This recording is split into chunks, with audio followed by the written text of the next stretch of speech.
18. The rationale for resistant force. If we try to combine the conclusions resulting from this universal mutual connection of people in good and evil, then we can say the following. Spiritual dissolution and transfiguration of evil signify a final, complete victory over it, ends, but compulsion of what is necessary for these efforts and direct suppression of crimes are requisites for this victory as means or methods of resistance. The mental and spiritual connection of people in good and evil is so significant and penetrating that once a person has experienced and realized it, they come to truly see the unity and communality of the evil principle in the world, and feel an unceasing need either to participate in spreading its infection or to confront it in holistic, strong-willed resistance. Unity and communality for all people is not only the beginning of good in their lives, in holy and purifying actions, but also the beginning of evil, in its corrosive and toxic breath. And a person who commits to this unity is no longer able to mentally distract from it, or pretend that it no longer exists, or take an indifferent position in some other way.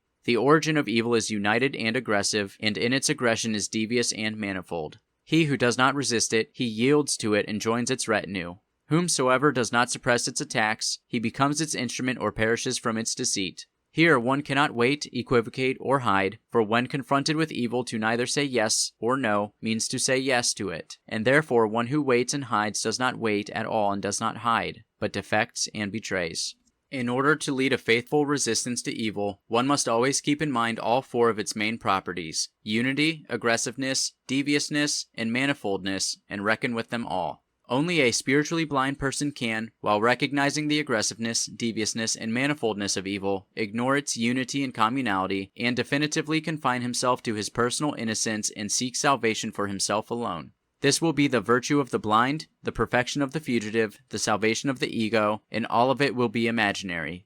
Only one deprived of life experience could fail to see the aggressiveness of evil, its natural tendency to expand its possession, its domineering pressure, and then imagine that the power of evil can and must be exhausted by appeasement, patient humility, and the giving over of all sacred things, human souls and the entire culture, to a sacrificial doom.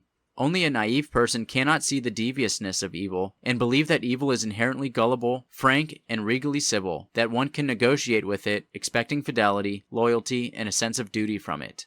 Only the superficial mind can overlook the fact that evil emerges with a high degree of manifoldness, capable of exploiting a whole range of internal and external states of people, on some occasions flaring up with the fire of overt passion, on others dying down to a default silence, on still others embracing the disguise of kindness and nobility. For example, the very doctrine of freedom of evil is whispered. Evil, generally speaking, does not limit itself to the pursuit of a bad purpose via characteristic bad means. Its formula says, by all means, evil and good, towards an evil purpose. And in the term evil, we must understand not simply deviation from good, but the idea of indifference or aversion to good. And so, in leading the fight against evil and comprehending its exclusively spiritual solubility and malleability, naturally, I must ask myself whether or not this totally unified, devious, and manifold principle should be countered in all its aggressiveness with external compulsion and suppression, or not. Does this require a genuine, transformative victory over evil or not? And if this is required, why? The universal, mutual connectedness of people, which gives evil a unified common origin, puts every person in the position of a willing or unwilling accomplice to evil, and keeps him in this position until he orchestrates a willful separation from villainy and turns to face it with all the power of actively denying love. A person who sees this connectedness of people and has a living conscience always feels himself as if present with that evil about which he knows, that which is being accomplished or will be accomplished. But, bearing witness to a crime, he cannot help breaking that unity of will and unity of feeling with a villain whom he previously held in love as he does other people. This separation is the first manifestation of a born righteous anger and indignation. At the same time, he is not afraid to break this unity with the villain, for he sees and understands that the villain has already torn in his soul the unity of love with his victims, that in carrying out his evil deed, he tears the threads of this union in the soul of his victim, in the souls of their defenders, and in all souls. Therefore, to maintain the unity of positive love with the villain is unnatural, disgusting, and disastrous. Instead, to break from sympathy for him and all complicity with him, without leaving the boundaries of spiritual benevolence, is of course, necessarily, the only correct course of action. Anyone who has not put all his personal strength into actively suppressing a crime remains guilty of complicity. Everyone who turns away, trembles with fear, saves himself, fails to intervene, does nothing, does not resist to the bitter end, he bears the guilt of spiritual participation. And a morally thoughtful person knows of this guilt and the inner remorse that comes with it, and experiences it even when the villainy is for some reason stopped by accident. I am slightly lazy or cowardly even if I was not an accomplice. There are only two outcomes of this cowardice. Either to feel contempt for oneself and to build up courage for a decisive struggle in the future, or to enter upon the soothing path of whitewashing evil, which leads gradually to obedience and departure from the ranks of those who resist. Thus, every external crime is, as it were, a challenge or a test case for all who witness it. By these very tests does one get a sense of their potential spiritual maturity, their devotion to the good, their strength in good, the sensibility of their conscience, their love for their neighbor, their capacity for tolerating the victory of evil and indulging in it. The one who witnesses a crime experiences a kind of temptation and seduction, because in every evil deed there is a provocation for those watching, forcing them to speak out and reveal themselves, to take a decisive position, against evil or for evil. It is impossible to evade this test, because in evading and turning away, one expresses themselves for evil. It is this severity of the problem which gives each crime a tragic character, not only for the villain, but for all those who witness his actions. The overwhelming majority of people face crimes in a state of internal unpreparedness. Their own personal, internal struggle against evil is not yet finalized and complete, and in this unstable equilibrium, they are forced to make an external declaration of will, sharply placing themselves on one side, and often incurring long-term or even eternal consequences for this act. Hence, most people find themselves bewildered in the face of crimes, and this confusion is all the greater the more assertive and self-confident the villain is. And we know which plausible motives are incorrectly used to aid those striving for safe passivity: aversion to violence, pity for the villain, false humility, I am a sinful man myself, references to one's lack of authority, the duty to preserve oneself for their family, the unwillingness to become an informant, the wise rule when in doubt abstain, and many more. And all of this serves one purpose: to justify and embellish religious and moral desertion. This is why cowardly people who have lost their conscience often feel such gratitude, even to the point of delight, towards those who take the burden of temptation upon themselves and deliver them by their suppressive act from an unpleasant decision and subsequent remorse. All of this means that crime not only invades all souls with a bold temptation, an appeal, a poisonous example, but it requires from the majority that they rise to a spiritually heavy sense of heroism, vision, maturity, and outer determination.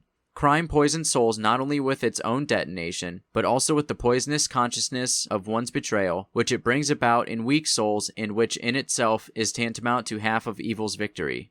This is why the one who compels and suppresses does a just thing, valuable in all internal struggles with evil in all people. He seems to accept the sword used in the great division of good and evil, about which the mysterious words of the gospel speak: I did not come to bring peace, but a sword. Matthew 10:34-39, Mark 13:9-13, Luke 12:51-53. He heroically reveals the opposition of good and evil, etches a clear and precious line between them, helps people to realize the sight of good and support it within their inner world, saves himself and them from guilt of complicity and from self-contempt, keeps at bay the violent outbursts of evil, and relieves people of the temptations beyond their power.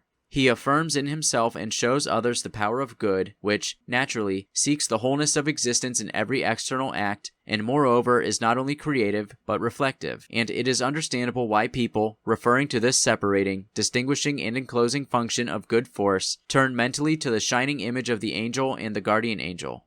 It is clear that if evil did not have an aggressive tendency at all, or was not poured out in external actions, resistance to it through physical suppression would be unnecessary and impossible. It is the aggressiveness of evil and the need for it to pour out into external actions that make a counteroffensive necessary. It would be in vain to object to this by reference to the fact that the external act does not add anything to the malevolence, and in the presence of the latter it is immaterial. The evildoer is as much he that does evil as one who restrains it by no deterrent, as much he who dares as he who does not, as much one who goes from condemning evil, even if only with one corner of his soul, to endorsing it as one not yet established in evil who gives himself over to it. Under identical conditions, the guilt of the latter is much greater. His malignancy is more pronounced under all conditions. It is also in vain to think and pronounce that evil deeds are caused namely by external opposition. In actual historical reality, the situation is just the reverse.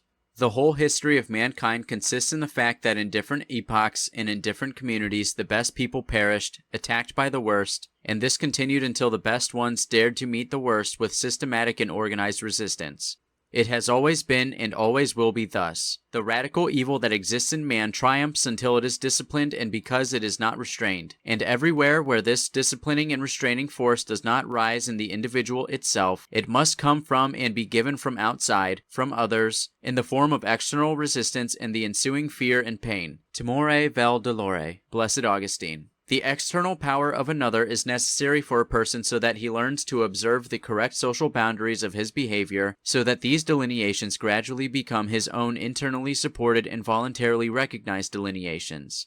And thereafter fear will be converted into respect and will confirm in him a sense of duty, while suffering will prompt him to turn to himself and discover its source in his own imperfection. Compulsion and suppression are necessary in order to awaken and strengthen in the defective soul a sense of justice and a moral sense, of which each in its own way leads to true morality, or in its own way brings one closer to it. For centuries and millennia, this curbing and re-educating process has taken place, turning an anthropoid into a social and disciplined being, and the more socially and disciplined this animal is, the more accessible he is for spiritual culture and the more accessible he finds the work of internal self-education. The very idea of the option to resist through non-resistance is given to mankind and turns out to be applicable only when and insofar as the general, patrimonial process of curbing the beast in man with a thunderstorm and punishment, Old Testament, creates an accumulated and settled result of responsibility and civility, an existential minimum sense of justice and morality required for hearts to discover the kingdom of love and spirit, New Testament.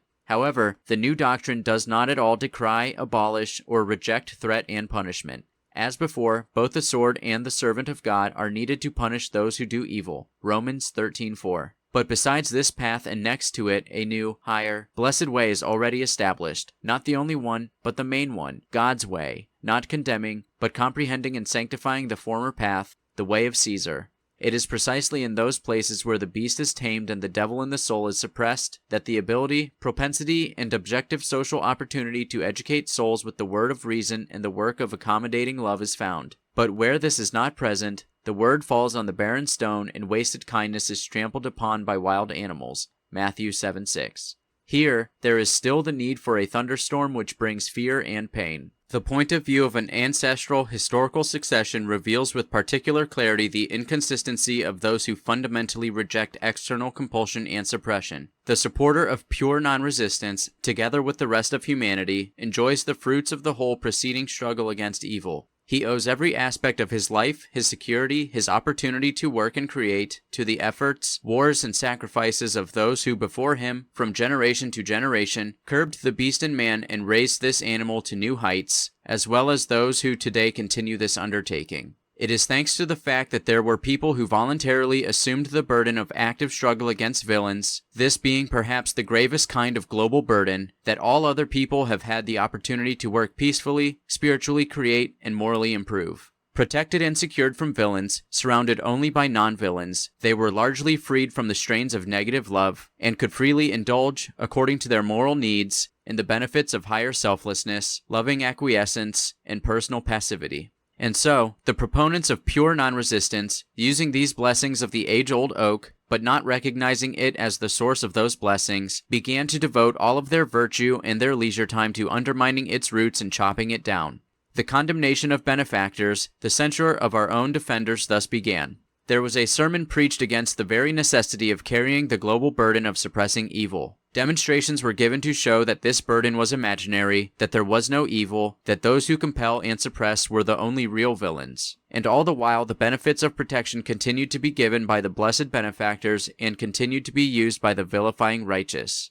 And if those who maintained this protection, bearing their burden, were the subject of blame, then this blame should have been rightly placed upon those whom they protected. For it was they who used all of the benefits which arose from being protected, could not fail to use them, and in fact accepted them while only pretending that such benefits were not good, that they did not need them or use them, and that they, for all this falsity and ingratitude, in all their proud mendacity and moral hypocrisy, observed moral purity, love, and non-resistance. And so they continued to blow up under themselves and under all of us the powder magazine of evil. All these explanations finally establish not only the necessity of external compulsion and suppression, but also their comparative value in the overall system of combating evil. This value is purely negative. It would be naive to think that an external influence upon a person, emanating from others and mechanically directed towards their bodily composition, can replace an internal, organic education in spirit and love. Through external compulsion and suppression, it is impossible to make a person good or force him to do good things. This would be best shown by an increase in virtuous acts. Using these methods, it is neither possible to extinguish the evil living in the soul, nor to re-educate a person or ennoble his sentiments and will. These methods do not cause the multiplication of good when they reduce the number of crimes. They negatively prepare for the resolution of the main task, but only precisely insofar as they are absolutely necessary. External compulsion and suppression have a threefold purpose. First, to prevent such and such a person from committing this crime, to stop this evil will in its evil endeavor, to sober him with external impediment and resistance, to show him that the prohibition of what is forbidden is supported not only by the motives of moral and legal conscience, but also by external power which first obstructs the villain, then subjects him to severe consequences, and finally, deprives him of freedom and inflicts upon him spiritual unpleasantness and suffering to induce him to turn to self-awareness, self-motivation, and self-reform. For a soul which is at root noble but fallen and afflicted by passions, merely the first glimpse of external suppression may suffice to establish balance and self-control. On the contrary, the possession of a soul fundamentally perverted and fierce may not respond to any external or internal influences and find its end in the death penalty. The second aim is to protect all other people from a crime and its poisonous effects, from its mental and spiritual immolation, from its example, from its seduction, from its temptation, from the siren song that it carries in itself and with itself, and further, the deliverance of others from danger, from fear for their lives, for their freedom, rights, work, creativity, and families, which causes in people mutual distrust, paranoia, alienation, hostility, hatred, and bitterness. Bellum omnia contra omnes. To expect from everywhere attacks and villainy is to suspect everyone, to see enemies everywhere, to prepare for rebuff and loss, and to prepare for others to die. And if it is first and foremost the young, weak, sick, and defenseless who require protection, then for others there is no possibility of spiritual creativity and improvement in the presence of a fierce struggle of all against all. The third task is to keep from the path of villainy all people who are liable to be seduced or carried away by it. The example of a compelled and suppressed villain teaches and wards off all who are weak in virtue and prudence. This external stimulus consolidates and reinforces the uncertain expression of internal motives and, in the fullest sense, comes to the aid of man in his inner struggle with himself. The legal threat of resistance or painful consequences in itself, of course, does not unite people, but it reduces and weakens the forces of mutual repulsion and aggression, that centrifugal disorder and disintegration under whose domination the common life of people becomes hell. Maintaining the external social order does not in itself evoke Christian love within souls,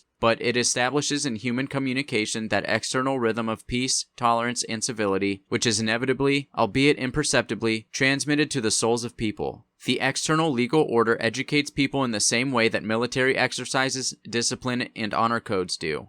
It is through it that the skills of self-control, coordination, and solidarity in action are formed and strengthened. By disciplining people, the external legal order also creates a psychic atmosphere of mutual acceptance, respect, agreement, and generally and visibly infuses souls with a sentiment of trust and amity. Of course, this sentiment has its minimum and its maximum, and with a minimum level on hand, it is doubtless far from a real cause of love.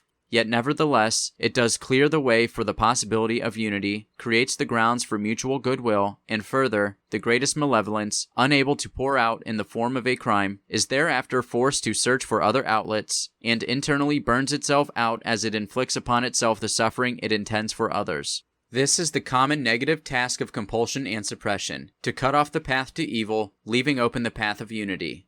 This is not yet the creation of paradise, but it is the exclusion of hell and the maintenance of an external purgatory for further internal action. This is not the actual ascent to the peaks, but the laying of a mountain highway. This is not the treatment of the disease of evil itself, but, as it were, the isolation of its site of infection, a form of quarantine and combat by preventative measures. This is not the life in the renovated house, a life which is healthy and creative, but only the necessary disinfection of the infected house. The one who carries out this struggle serves precisely the cause of spirit and love, but his service is negative and preparatory, and this service is not reduced to the use of external, physical force, but consists in creating a confident prospect of its application. Compulsion and suppression are lofty pursuits not where they are in continuous use, but where they are always available, and the need for their application does not occur. For the task of those who employ them is not to fill the jails and executioners' blocks, but to help develop, establish, and maintain the internal, motivating forces of legal consciousness. This task is finally resolved not when the villain is caught and executed, but when there are no villains to be caught and executed. And that's exactly what this means, that the sense of justice has become stronger and that the spiritual vocation of legal force has been realized. Hopefully, it is now clear that only the recognition of these methods of struggle can give the source of virtue the totality of its necessary armaments. It is absurd to think that external compulsion and suppression are the sole or even primary ways of resisting evil, that is, that evil is defeated as soon as it is forced to hide and lurk in the shadows. But it is just as absurd to think that compulsion and suppression are villainous and unacceptable methods of struggle, that evil is inviolable as soon as it dares to pour out in the form of an external act. External, physical struggle with the villain should not be anti-spiritual, for its purpose is spiritual education, and therefore it must flow out of the will of the Spirit. And in the same way, this struggle should not be opposed to love, for its purpose is to lay the groundwork for the mutual acceptance and unity of people, and therefore it must flow from a true love for God, people, and for the good of the villain himself. Spirit and love on the one hand, and external compulsion and suppression on the other, are not at all mutually exclusive in principle. One cannot educate others without being based in spirit and love or without addressing spirit and love, and a real educator must not only be able to persuade, but when necessary, to persuasively induce, and when necessary, to induce without persuasion, and the prospect or even the inevitability of this must, when necessary, appear before the mind's eye of the educated man. This prospect of physical compulsion and suppression has, as it were, three methods, or three options, presented to those who are called to it in their substantive service. Which of these options is realized is determined by the mental state of the person possessed by evil. So, firstly, a person who has fallen into a state contrary to spirituality and love can reveal a propensity and ability to commit evil. The need for resistance to evil in another's soul has already been given, but we should consider that the whole structure of response is put forward in a certain spiritual sequence, beginning from a call by word and deed to clarity and love, and ending with a willingness to turn to physical compulsion and suppression. This readiness is put forward here only as a threatening sanction. Secondly, a person captured by evil can attempt to enact a real crime or even carry it out and, perhaps, repeatedly reveal an evil will not yet met with spiritual coercion or even physical suppression. In all such cases, before all else, physical suppression is necessary. In the future, the duty of the state court will be to discern the criminal's sense of justice at the time of the crime, his guilt, and at the time of the trial, eligibility for punishment, and, consequently, to decide whether and to what extent physical compulsion is necessary and to what extent the church, correctional facilities, and public consciousness will have to bear the burden of spiritual re-education. Thirdly, and finally, a person possessed by evil can discover an explicit incapacity to refrain from crimes. Such is the absolute villain, for whom life cannot but be used for evil acts and before the perverted will of which all measures of human influence are powerless. In the face of such freak cases, spiritual education and physical compulsion may fall away as impotent and hopeless, and thereafter all things will be reduced to physical suppression, which in its pure expression can take the form of the death penalty. It follows then that it is necessary to imagine the organization of external, compulsory struggle against evil in conditions of peaceful law and order and state equilibrium. Quite apart from this, the struggle can develop in the conditions of revolutionary upheavals, civil and international wars. In these conditions, the need to defend the homeland, the faith, and the sacred puts man in the position not of a teacher, but a warrior. His vocation is not to awaken the clarity and love in the soul of the attacker, not to soften his bitterness, and not to ennoble his intentions. No, he is called to physically halt and thwart. He must forcibly relieve the pressure. A thunderstorm is needed which sows fear, suffering, and death. The need for a decisive external influence is caused here by the concentration of all aggravating struggles and the absence of conditions which allow other responses. The violent aggressiveness of the insurgent, the lack of any room to waste time, the need to master a space, the indefinite size of the target of influence, the insubordination of a captured enemy, the impossibility of betraying a defensible jewel, all of this can, as it were, nullify for a time all the positive goals of combating evil and temporarily reject as untenable all the methods of influence relying on spirit and love. Physical suppression then appears in its most ruthless and severe form, leading the offensive against the attacker and leaving only the smallest field of action for the beginning of positive love, acts of personal compassion and mercy, laws regarding the wounded, the sick, and prisoners of war. The danger of such isolated and exceptional use of force is self-evident. By taking possession of and hardening human souls, suppression begins to lose real spiritual grounding, it imperceptibly begins to be overestimated by the suppressors themselves and acquires in their eyes the significance of the primary, self-sufficient, pedestrian, and almost exclusive status as the means of combating evil. It appears as a rung pulled out of the general ladder of means and begins to be considered the most genuine and authentic struggle par excellence, thus damaging the souls of those who triumph, the souls of those who are defeated, and the souls of anyone else present in the struggle. A great force of vision, wisdom, and will is needed in order to, in time, put an end to the prevalence of this method of struggle, to find the correct limits for the use of the sword, and to initiate the effective bridging of spiritual divides through the force of a positive love, from political amnesty and peacemaking all the way to nationwide repentance and sovereign justice. It is not necessary to be a sentimental person in order to experience these periods of self-sufficient suppression, these epochs of sword and blood, with all their bitterness, suffering, sacrificial offering up of the best people, spiritual fatigue, and the impoverishment of the survivors, to experience all of this as a burden and curse in the earthly life of mankind. But you have to be both sentimental and unintelligent in order to curse the sword as such and reject any suppression out of disgust for these painful periods. As long as evil exists in the human soul, the sword will be necessary to suppress its external action, a sword strong in its intervention and in its punishing strike. But never will the sword be the creative, nor the last, nor the deepest manifestation of the struggle. The sword serves as part of an external struggle, but in the name of the Spirit, and therefore, while a man is spiritually alive, the invocation of the sword will be that his struggle be religiously meaningful and spiritually pure. After all that has been explained and clarified, it still remains to establish what this vocation of the sword is.